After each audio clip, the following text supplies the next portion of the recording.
Hare Krishna, everyone. This is acyuta-bhava from Nightlight Astrology, and today is Bhakti Wednesday. So we are going to finish up our last verse of the Nectar of Instruction, the Sri Upadeshamrita.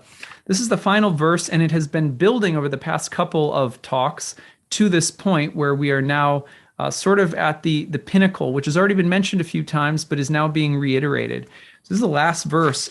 Text 11 reads like this. Of the many objects of favored delight and of all the lovable damsels of Rajabhumi, Sri Mata Radharani is certainly the most treasured object of Krishna's love. And in every respect, her divine Kund is described by great sages as similarly dear to him. Undoubtedly, Radha Kund is very rarely attained even by the greatest devotees. Therefore, it is even more difficult for ordinary devotees to attain. If one simply bathes once within those holy waters, one's pure love of Krishna is fully aroused. So here we have more glorification of Radha Kund and Radharani as the goddess. And look, here's the final verse. In a sense, it's saying, if you want to get close to Krishna, serve Radha. This is not just about literally having Radha on your altar along with Krishna, or literally offering flowers to Radha, or chanting Radha mantras, or anything like that. Those could all be a part of it. But ultimately, I think what is being said here is the way that I would distill this into like an accessible thing for where I'm at anyway, right? And this is because this is in some ways very high level stuff. Radhakund is a literal place in India that people reside and serve. It is the place that belongs to Radha, that Krishna finds to be non-different from Radha, that he absolutely adores as much as Radha. So people reside there as a place of pilgrimage to serve and be connected to that divine love. All of that aside, what is being said here to us that's applicable in North America and Western culture? It goes like this. If you want to if you want to get closer to God, find people and things that are dear to God and serve them. It's that. So let me give you an example. Some of you may know my teachers that I brought on, Hari Kirtan Prabhu, Loka and Vidarbha. There's others, but some of the teachers that I brought on, one of the main reasons that I serve Loka and Vidarbha, for example, is that they are very dear to my guru. So they're very close and intimate and close friends and sort of students under his care, and they're advanced senior devotees that are deeply, deeply committed and very dear to my guru. My guru's overwhelmed. He has many things going on, lots of people serving him. One of the things that's very common in the Bhakti tradition is, oh, here's someone that serves my teacher. Rather than trying to butt to the front of the line and be like, hey, how can I do something for you to serve you? Maybe help out as your secretary, or whatever the case might be, right? So how can I help? One of the I should back up and say, a staple of Bhakti yoga is service.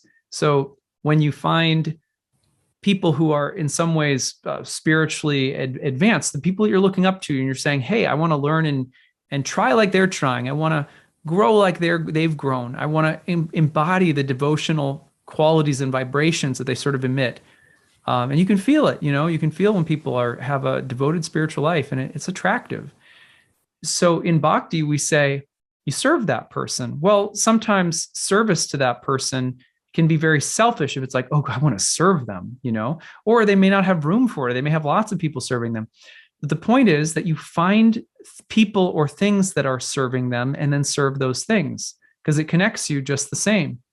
So for example, as a father, my wife does a lot of the primary caretaking for my girls. And sometimes I feel a little cut off, like I can't connect with them. One of the easy ways to be more involved is to serve my wife, right? If I serve my wife, who is very engaged in serving my children, I serve my children, and that connects me in my heart.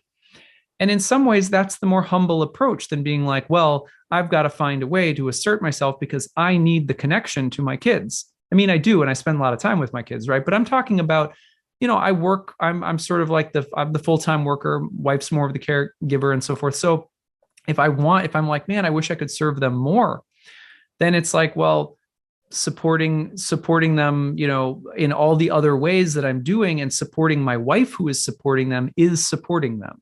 And everyone understands that. I think that's really common. And it's not just men and women. It could be, the opposite. Maybe the woman's the breadwinner or whatever the case may be. But the point in Bhakti is find someone to serve and to help and to give, yourself in service to, who is close to the things that you want to get closer to. And that in time is how you get closer to those things. It's kind of like, there's a perverted reflection of it, of course, in like the business world. You want to get close to the CEO, get close to the people who are close to the CEO. I don't like that metaphor at all for spiritual life, CEO and all of that. But it's sort of like saying, if you want to build a relationship with God, notice around you, especially in like spiritual communities, the people who have noticeable, deep, intimate connections with God, right? And just find a way of serving them. Or your spiritual teacher, that's often going to be your spiritual teacher in a yogic lineage. Or you have multiple spiritual teachers. Figure out who's serving them, and then how can you help? So similarly, when we read this verse and it says, look, you're really, really lucky if you can get to the place that Radha's place, Radha Kund, this lake that's associated with Radha, and sort of Radha in lake form. You get there and you serve that lake, then you're serving the one who is most intimate with Krishna. And that's going to draw you closer as well. So bhakti is very personal in that regard. Although the soul has a relationship with God that's totally intimate, unique, not comparable to anyone else's, at the same time, you have to develop that relationship. And we don't develop it in a vacuum. We develop it socially by getting to know other souls whose relationships are in some ways the intimacy has been developed. And we want to head in that direction. So we get close to them. We give our hearts to those people. We support those people in the good things they're trying to do to lead other souls to healing and to God's grace and love. So that's how bhakti works. And this final verse is really saying that, in my opinion, just kind of universalizing what it's saying. Look, there's nothing that is more dear to God than Radha, his lover. So if you want to get close to God, get close to Radha, serve her, serve her place. And in that way, you're serving Krishna too. So in summary, if you want to get close to God, get close to people who are close to God. And that is a beautiful, beautiful teaching. Sometimes we think it's heroic individualism. It's all in a vacuum. It's just me trying to get closer to God through some kind of, it's like when I was a competitive swimmer, I liked that it was just me against my own time, This is kind of a team sport. It's not a solo sport as much as it is a team sport. The solo dimension of it, the intimate, can't emerge unless we're also drawing closer to those who are closer. And that's how we cultivate it, because God is a community. So anyway, God lives in us in community. So that's what I've got for you today. I hope that you enjoyed this series. We've stretched it out over a couple of months, the Nectar of Instruction, the Sri Upadeshamrita. And I look forward to starting in on some new things next week. So until then, I hope you're having a good one, and Hare Krishna.